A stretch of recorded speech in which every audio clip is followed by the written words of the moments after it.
This is my friend Georg. He's Austrian.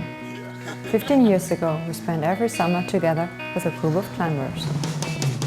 Our destinations were climbing areas all over the world. He was good, very good. At that time, he was climbing at a world-class level, and he was always fun to hang out with. We had lost touch for a while.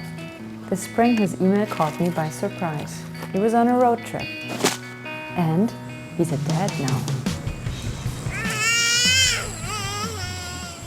So we joined Georg, Mina and Isabella for a couple weeks traveling around British Columbia. How do you make climbing work with a baby? I mean, there's not too much time and it's more organizing. The day goes by so quickly. Feeding, sleeping, and then it's 4 o'clock already.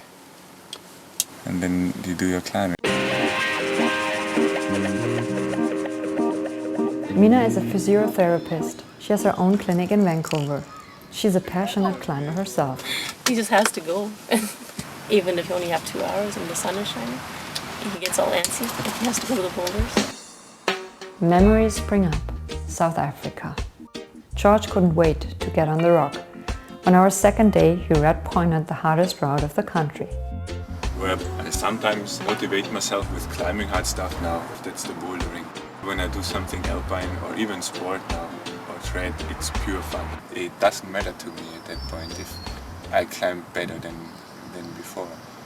Looking back, it was always a challenge to find an area where Georg and the rest of us could climb together. He would label our toughest climbs a stroll through the park. He was an inspiration, our climbing hero.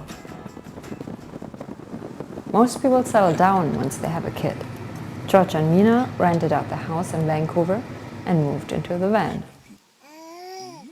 Isabella knows half of the people in the forest.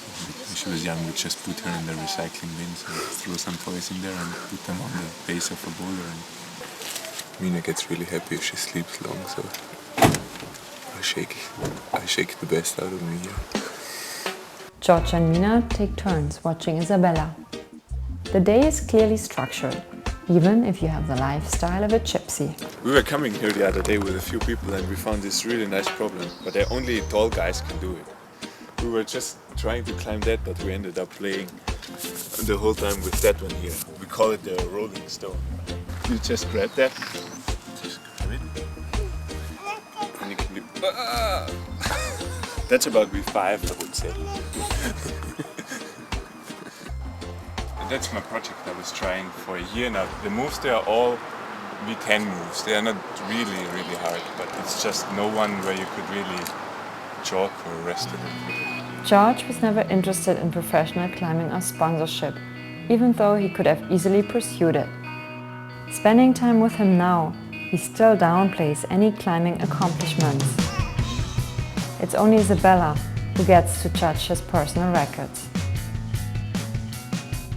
It's also nice to do it with a kid because you can stay concentrated for 30 seconds, you know, and then I just go down and play with Isabella or change the diaper or do something. Some people change, some don't. Georg hasn't changed much.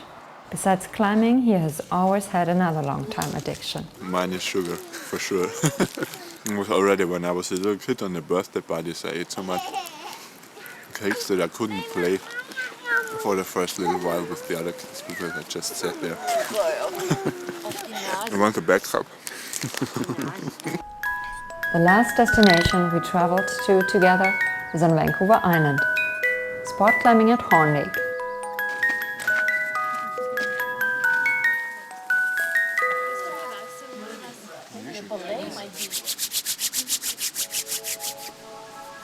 After 3 years of just bouldering, Georg is on a rope again. He chooses a 514C for his first session, one of the hardest climbs in Canada.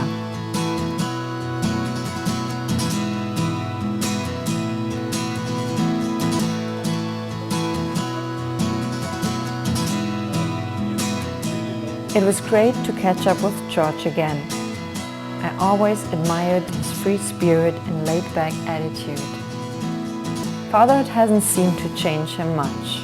He pursues what he loves with passion and modesty, and he's still the best climber I know. For me, more now than before, he embodies the true spirit of climbing.